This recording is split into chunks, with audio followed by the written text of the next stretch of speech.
So we've seen some important points on a graph, like the y-intercept, the roots, local maximum and local minima. Now we're going to talk about an asymptote. Now, an asymptote is a very special part of a graph, and it's not actually a point on the graph, but rather a defining line to the graph. So let's define what an asymptote is first. So an asymptote is a line that a graph approaches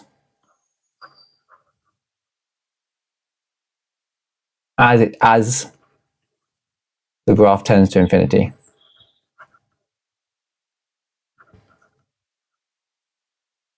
Now what that means is, as the x values get bigger and bigger and bigger and bigger, the graph gets closer and closer and closer to a straight line. Or alternatively, as the y values get bigger and bigger and bigger and bigger, the graph gets closer and closer and closer to a straight line. So one of the most common instances of these is a graph that has the variable, we'll use x, the independent variable, in the denominator of a fraction. If that happens, then there will be an asymptote. And we'll see what that means specifically for types of asymptotes in a moment. Now, when we draw asymptotes on the graph, remember that the asymptote, the line, is not actually a part of the graph. It's a line that the graph approaches. So we don't want to draw it so that it looks like part of the graph. So when we draw an asymptote on a graph, we always use a dashed line to represent it. That shows that it's an asymptote and not part of the graph. So the first type of asymptote is a vertical asymptote. And these are the ones that I'm talking about with the x's in the denominator.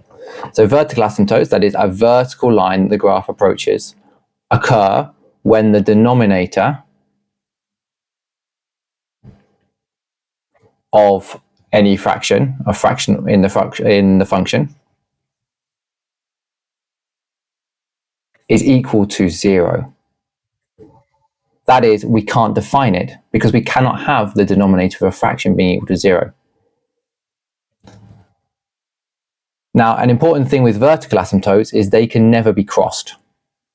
So vertical asymptotes are never crossed.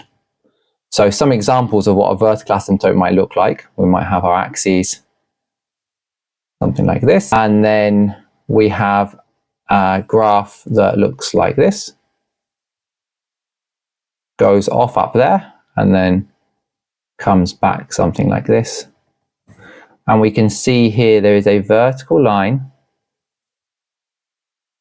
where this graph is getting closer and closer and closer to it up here, and down here it's also getting closer and closer and closer to it. But note that actually it's never going to touch that asymptote. It's going to get closer and closer and closer, but never actually touch it. And when we look at special types of graphs, we'll see these a bit more specifically. Another type of vertical asymptote, or another type of function that has a vertical asymptote, is one that looks a bit like this. And actually it's possible for there to be multiple vertical asymptotes on a function. So we do see graphs that look something like this, with multiple parts, and we can see there is a vertical asymptote there, and there is another vertical asymptote there. This graph is approaching that line from both sides, but never quite reaches it. So that's vertical asymptotes. What about horizontal asymptotes? Now, horizontal asymptotes are a little bit different. Horizontal asymptotes occur when a function tends to a finite value.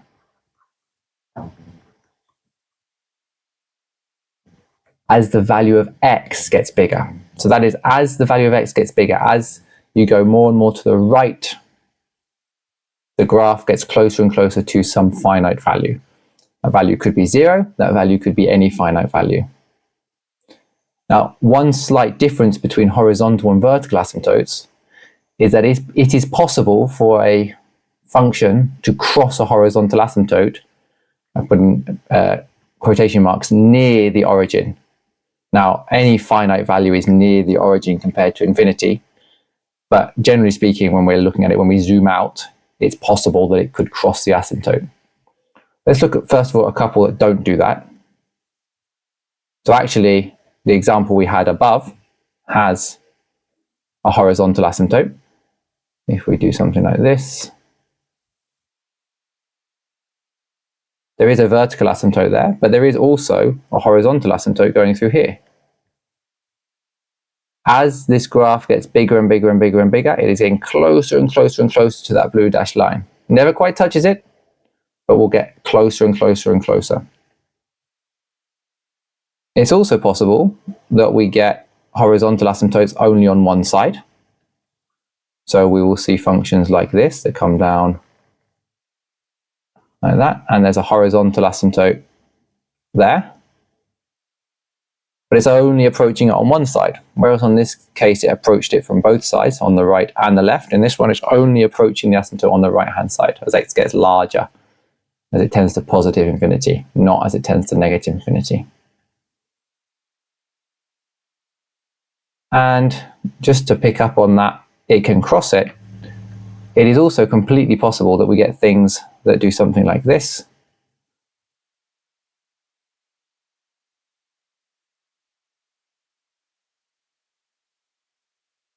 Where we have a horizontal asymptote. Now this time the horizontal asymptote is actually going to be the x-axis. But notice that at this point here, it does cross the horizontal asymptote pretty close to the origin. So that is possible, and that's because horizontal asymptotes are not about where things are impossible. Vertical asymptotes happen. We try to divide by 0, which is impossible. So it can never cross it. Horizontal asymptotes are not about things that are impossible. It's about things that happen as we get further and further away from the origin, as we get closer and closer to infinity. Unfortunately, we can't find asymptotes directly using our graphical calculator, but it is possible to use our calculator to do some checks to see if it is a particularly vertical asymptote. And when we look at the examples, we will see how we can do that.